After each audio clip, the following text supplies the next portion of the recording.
Hello friends. Today I'm going to walk you through teaching the lesson from the English No Problem curriculum, Level 1. We're going to do Unit 6, Call the Police. And today we're going to be talking about the unit opener and Lesson 1.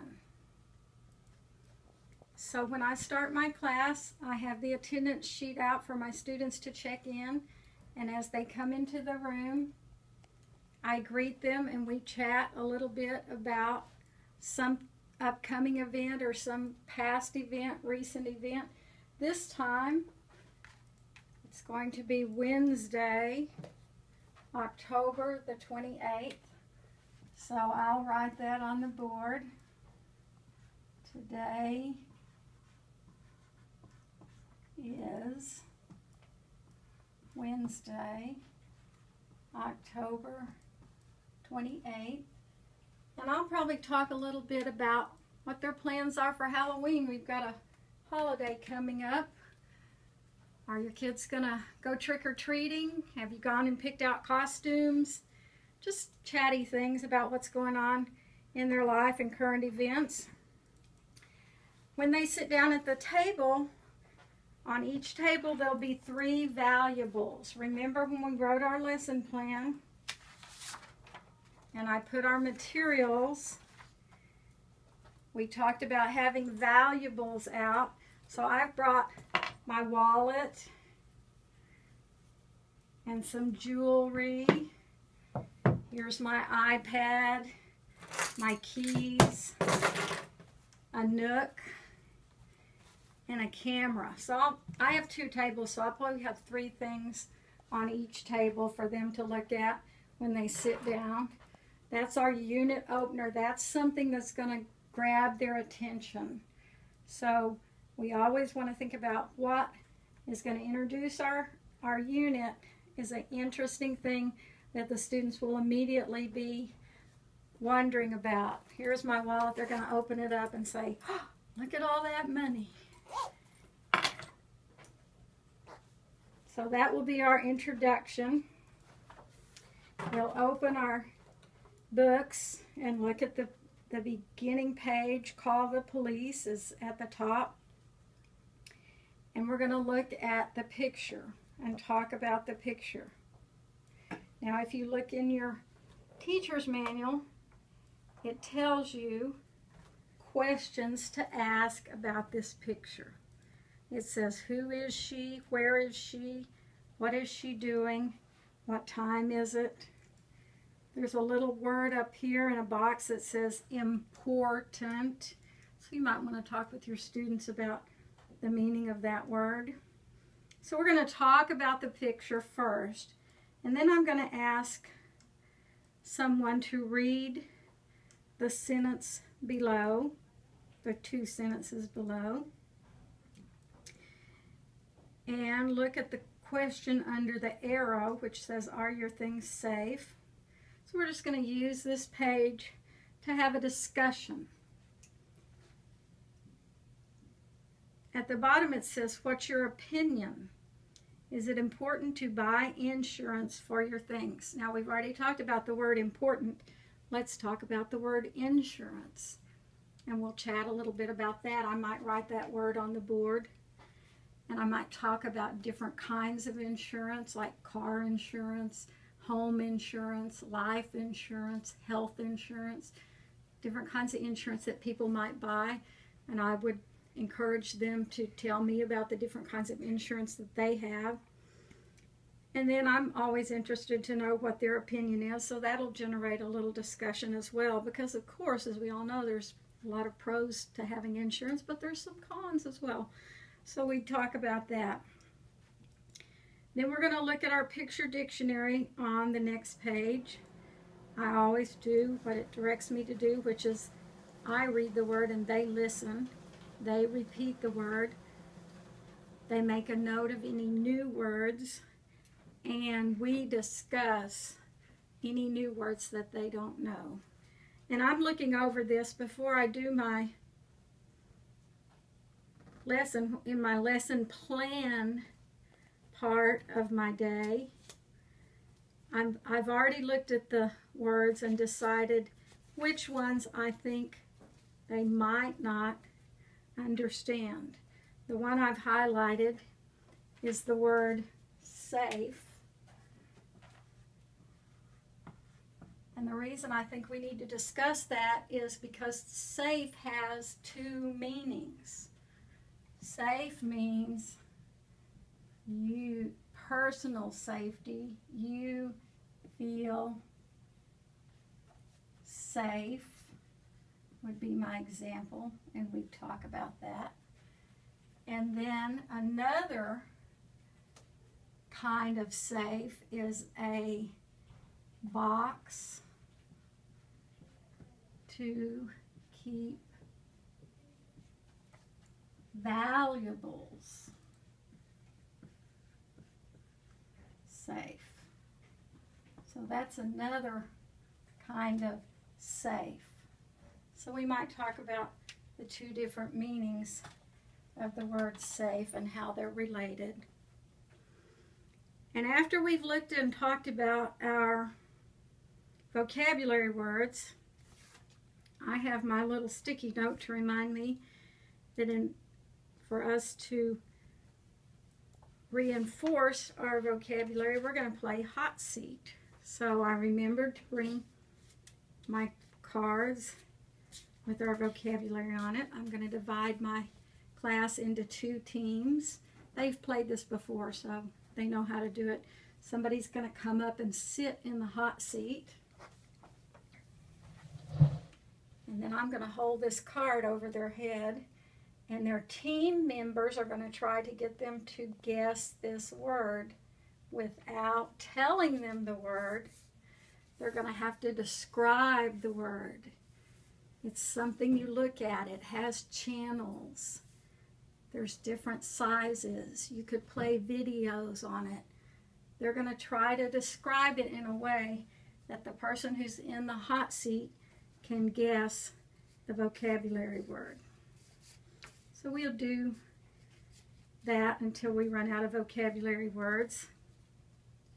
Sometimes I like to have a little token for the winning team. Last time I think I had bookmarks, and everybody on the winning team got a bookmark.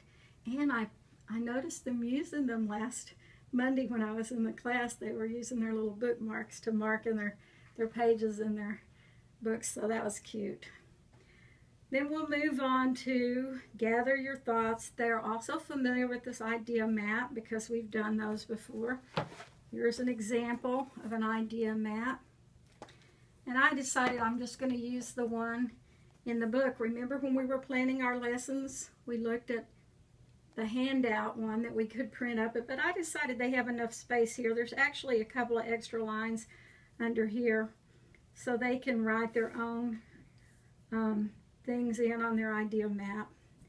So I'll let them do that, and then maybe talk as a table about what they've put on their idea map, and we might list a couple of things on the board. And then we're going to talk about our goals for this unit.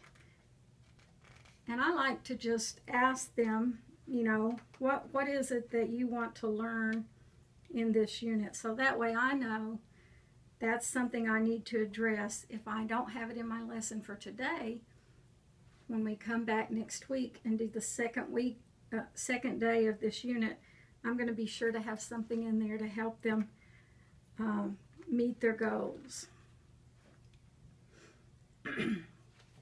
Then we're going to move to the next page, What a Mess. We have another picture. This has a longer reading selection under it. So I'll probably have students read one of the paragraphs. So we'll have a few students read, after we've talked about the picture, read the selection. And then we'll talk about why Sarah was shocked, what was missing, and what was on the floor. Remember when we planned our lesson, I made myself a little note that said, how do you know? And I stuck it on this page.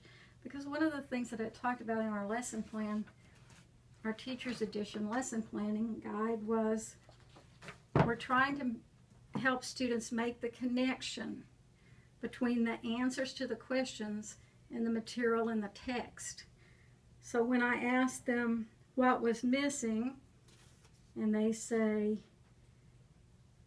TV and VCR, I'm going to say, how do you know? They know because they remember it, but I want them to find it in the text for me. Go back and look in the text and see if you can see where it tells us exactly what was missing. And then I might follow that up by saying, were books and photos and papers missing? Because there's a little section that says books, photos, and papers. They were actually on the floor. They weren't missing. So I'm trying to get them to look in the text, answer the question, make that connection. On the next page, we have another list of vocabulary. We'll do the same system. I'm going to read it. They're going to repeat it. And then we're going to talk about any words that they don't recognize. Class chat says, what things are important, what things in your home are important to you? Okay? So, it's been 2 pages since we got up and did something. We played the hot seat. So we're going to get up, walk around, talk to our friends. Maybe we'll come back and write down a little list of things that we don't want to lose. We would be upset if they got stolen. You know, some things I'm okay. If they take my old camera, that might be all right. But my brand new iPad, that's important to me. I don't want to lose that. So I'm going to ask them to think about and talk with their friends about what things are important to them. Here's the writing activity. Look at your chart and write sentences in your notebook. So I'd have them probably write just a couple of sentences. I'd say, okay, chat with the people at your table after we've gone and sat back down. What's important to you? And I might say, Sarah has some heirloom dishes. She really wants to, those are really important to her. So that might be a sentence I would put in my notebook. Then we're going to move on to our past tense statements with be. And I'm going to remind them that the conjugation of the verb to be, am, is, are. And then we're going to talk about past tense, which is what we studied on Monday. What's the past tense? Was, were. So we're going to look at that together. We're going to talk a little bit. Actually, we're just going to briefly touch on the conjunction wasn't, the contraction wasn't and weren't, because we've already talked about that. Okay.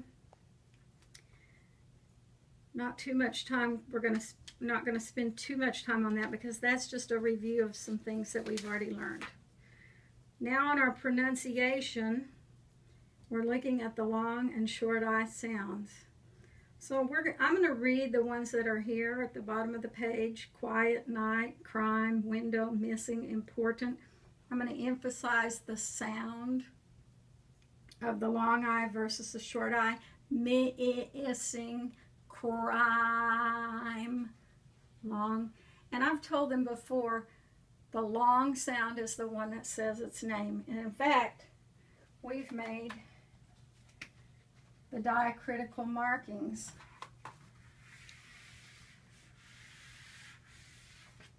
for the long and the short sound. So I'm going to remind them, remember short sound and long sound. And we're going to make our T-chart. Short I, long I. And then we're going to look at the words that they've given us as examples. Here's night, and here's window. Night. That goes on the long I side of our T-chart. window, window. It's going to go on the short I side of our T-chart. Then I'm going to give them the stickies. Remember when we were making our lesson plans that we came up with some short I and long I words. So each person is going to get a sticky note, and I'm going to ask them to come up and put it where it belongs on our T-chart. I always say, if you don't know how to pronounce the word, ask me. These in particular don't necessarily sound like they're written. So I want to be sure they know what the word is. And then they're going to decide, does it belong on the long I side, like light? Or does it go on the short I side, like lit? And after everybody has come up and put their sticky notes in the columns, we'll go back and read all the words together. And I might talk a little bit about different ways to spell the long I sound, because we have some different, here it is with the I-G-H-T, but here's the word quite, I-T-E, and here's the word height, H-E-I-G-H-T, which is really the I-G-H-T, but it's got an E in front of it. So we might talk about crazy English for a little bit and look at the different spellings. Now, this is not something I expect them to remember, the different spellings. I'm emphasizing right now the listening of the different sounds, but it's a good little introductory thing to do, just to give them a taste of that. Then we're going to move on to the next page. With a partner, change the verbs to past tense. So I might write on one side of my board, I might write our present tense, and they can say this by heart now. I am, you are, he, she, it is. So that's going to be present tense.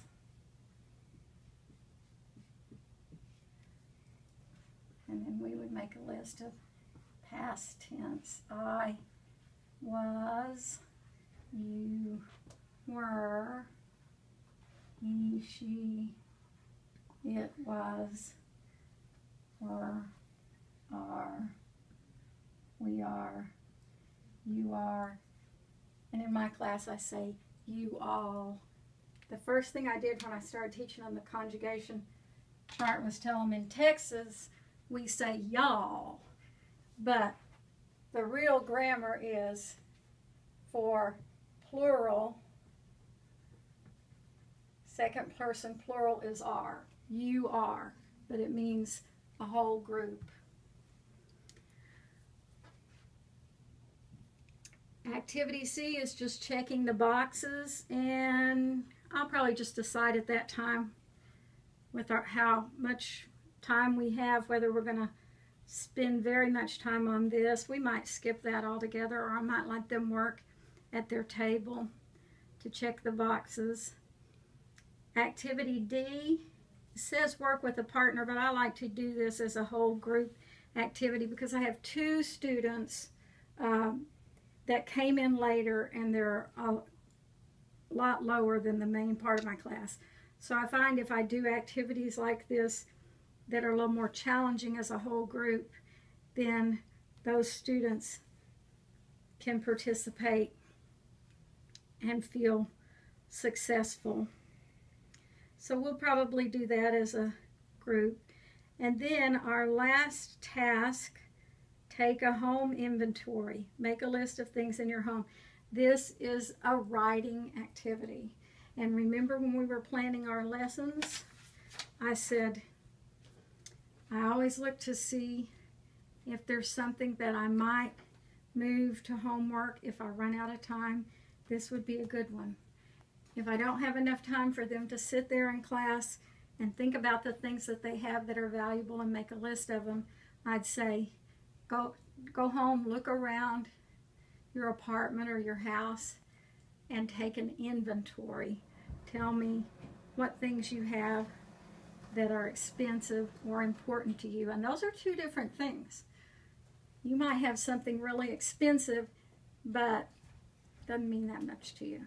You might have something that was cheap, like baby pictures or something like that, that's really important to you. So we would talk about that as well. And then I would ask them to look in their workbooks. We're going to open our workbooks and I'm going to talk to them about what their homework assignment is.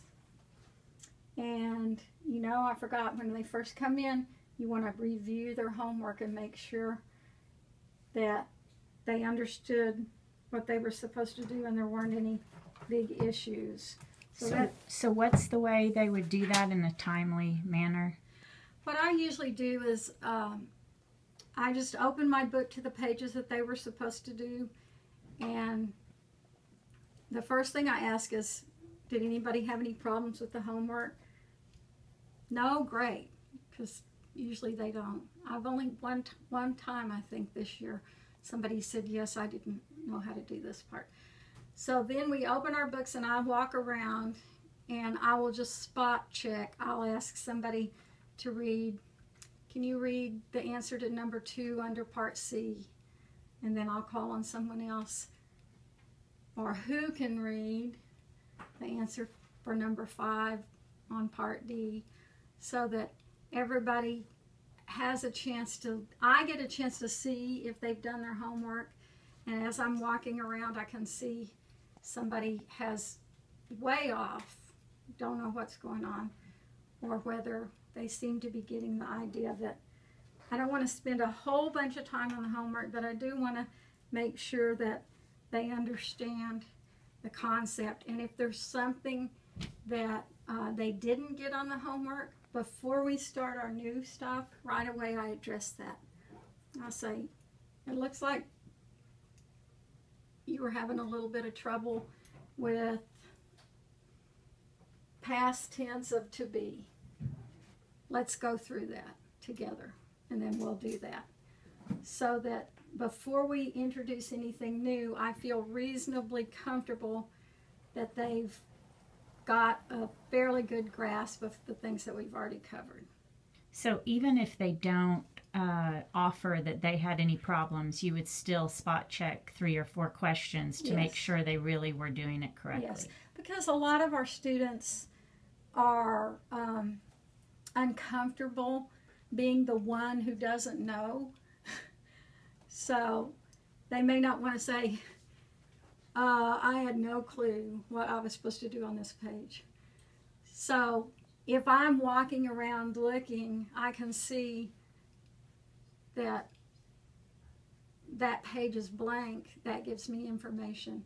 As people are answering, reading the answers, then those students are hearing those as well. And they can, a lot of them will start writing things in their notebook. I do not believe in making my students feel guilty about not doing the homework. I went up to one student to ask about the homework, and she opened a book and she said, she buried her head in it and closed it up like this. She said, I haven't done it all. And I said, no, that's okay. But let's open it and look at it anyway and talk about it. So that's kind of how I handle the homework situation. At the end of this lesson, I would probably say, if you would like to bring a picture of something that you think is valuable, we would love to see that at the next lesson. And that's a good thing that we could start with our next lesson. That's a great opening activity. Anytime you can have the students bring something or show something that's theirs, immediately they're engaged because it's interesting. So that's probably the way I would end this lesson. And I would say, I hope you have a great Halloween, whether you're passing out candy or going trick-or-treating with your kids. Be safe, and I will see you next Monday.